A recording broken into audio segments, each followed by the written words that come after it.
एक राजा शिकार खेलते हुए अपने सैनिकों के साथ जंगल में भटक गया। जंगल में शिकार खेलते वक्त भटकने के साथ ही साथ उसे बहुत ज़ोरों से प्यास लगी। पानी की तलाश में उसके सिपाही और मंत्री तथा सैनिक भी इधर-उधर भटक रहे थे, लेकिन किसी को पानी नहीं मिला। थोड़ी देर जाने के बाद एक सिपाही को एक कुटी दिखाई दी। कुटिया में पहुंच करके उसने उस कुटिया में जो एक संत रहते थे, उन्हें कहा कि मुझे प्यास लगी है और पानी पीने को दो। संत चूँकि नेत्रविहीन थे, उन्होंने उठ करके उसे पानी पिलाया और बिना किसी उसका कोई धन्यवाद दिए हुए सिपाही तुरंत अपने पद से चला गया। तो अपने रास्ते पर चला गया। थोड़ी ही देर बाद उसी रास्ते पर एक राजा का मंत्री जो था, वह भी भटकते हुए आया और उसने भी पानी मांगा और पानी पीने के बाद वह भी उसने राजा को सन्यासी को धन्यवाद दिया और उसके बाद वह भी चला गया। थोड़ी देर बाद राजा भी अपने सभी उनको तलाश करते हुए वह आए और उसके बाद वे भी जलपान किए तथा संत को सबसे पहले प्रणाम किया। प्रणाम करने के बाद जल की याचना की और जल की याचना करने के बाद पानी पिया। पानी पीने के बाद उनको धन्यवाद दिया। धन्यवाद देने के बाद क्रमशः सबसे पहले सैनिक गए और उसके बाद राजा का मंत्री गया और राजा के मंत्री जाने के बाद फिर अंत में राजा भी उसी मार्ग से चले गए। थोड़ी देर बाद कुछ और भी सैनिक उसी मार्ग से आए। वे भी चूँकि प्यासे थे और जा करके उन्होंने संत से पानी की याचना की और संत ने उन सबको पानी पिलाया।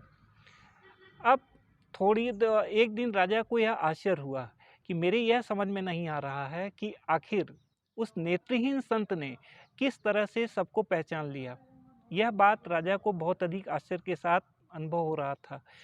उसने अपने मन में जो एक विचारों का द्वंद्व था, उसको समाप्त करने के लिए मंत्री और सैनिकों के साथ उसी मार्ग पर गया और जाने के बाद कुटिया में उस संत की कुटिया में पहुंच गया। पहुंचने के बाद राजा ने यह देखा कि जो संत थे वे उस समय ध्यान साधना में लीन थे।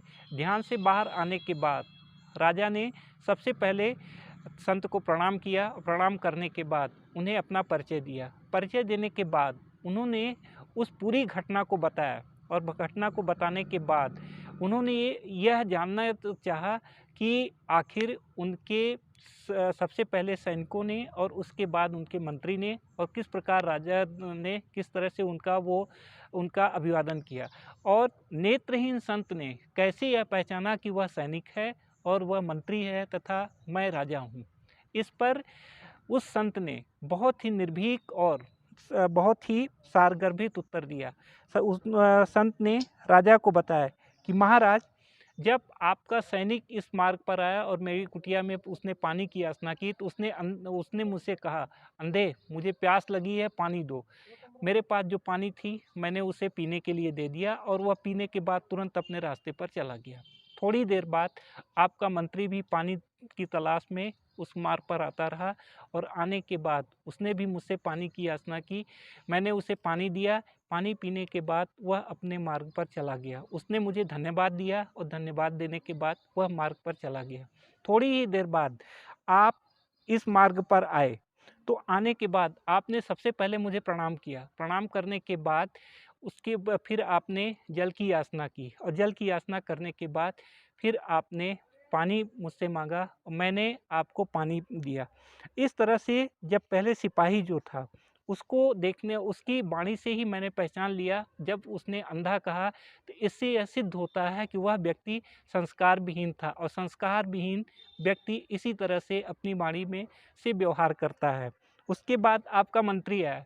मंत्री ने सबसे पहले कहा कि सूरदास जी, मुझे पानी की इच्छा है, आप मुझे पानी पिलाएं। तो इससे यह सिद्ध होता है कि वह व्यक्ति संस्कारित तो है लेकिन किसी जिम्मेदार पद पर नहीं है। उसके बाद जब आप आए और आने के बाद सबसे पहले आपने मुझे प्रणाम किया। प्रणाम करने के बाद उसके बाद फिर आपने अपनी अभिलाषा मेरे सामने प्रस्तुत की और प्रस्तुत करने के बाद मेरे द्वारा दिए गए पानी को आपने पिया। पीने के बाद आपने मुझे धन्यवाद दिया। धन्यवाद देने के साथ ही साथ आपने मेरा चरण स्पर्श किया। इससे यह स्पष्ट होता है कि आपके अंदर एक राजा के जो संस्कार हैं और उसके साथ-साथ प्रजा का जिस तरह से सम्मान करना चाहिए, वो संस्कार हैं। इस तरह से आपके तीनों प्रतिनिधियों का मैंने अच्छी नेत्रहीन होते हुए भी उनको अच्छी तरह से पहचान लिया। इस आप महाराज, मैं आपको एक चीज़ यह भी बता देना चाहता हूँ कि यह संसार जो है एक वृक्ष के समान है। जैसे वृक्ष में डालियाँ तो बहुत होती हैं, पर जिस डाली में सबसे ज़्यादा फल लगते हैं वही डाली ही झुकती है। इसी अनुभव के आधार पर मैं नेत्रहीन होते हुए भी आपके सिपाहियों, मंत्री और आपके पद का आकलन कर लिया और उसी अनुसार आपका सम्मान किया। राजा संत के अनुभव को सुन करके बहुत अधिक प्रसन्न हुए और प्रसन्न होने के बाद उन्होंने कहा कि आज से आपके जीवन का निर्वहन की पूरी जिम्मेदारी और पूरा दायित्व मेरे राजकोष पर होगा और और आपकी जितनी भी ज़रूरतें हैं उस सबका भुगतान मेरे राजकोष से होगा। इस कहानी के माध्यम से हमें यह शिक्षा मिलती है कि आज हमारे समाज में मध्यम वर्ग परिवार जो है यह पूरी तरह से संस्कार विहीन होता जा रहा है। किसी भी परिवार में थोड़ा सा पद, थोड़ा सा प्रतिष्ठा और पाते ही एक व्यक्ति दूसरे व्यक्ति की उपेक्षा करने लगते हैं। यह सब प्रकार से अनुचित है और इसे हमें किसी भी तरह से अपने जीवन में उपयोग नहीं लेना चाहिए। मधुर वार्ता बोलने में ही किसी प्रकार का आर्थिक नुकसान नहीं है। अतः जहाँ तक हो सके हमें एक अपने वाणी में मधुरता रखनी चाहिए और एक दूसरे का मनोहार व्यवहार के द्वारा तथा कोमल व्यवहार के द्वारा एक दूसरे का सम्मान करना चाहिए। मुझे आशा ही नहीं वरन पूर्ण विश्वास है कि मेरी यह कहानी आप सबको पसंद आई होगी। इस कहानी को आप सबके द्वारा देखने के लिए बहुत-बहुत धन्यवाद। मैं उम्मीद करता हूँ कि यह कहानी आपको पसंद आई होगी। अगर पसंद आई हो तो कृपया मेरे चैनल को सब्सक्राइब करें, अपने मित्रों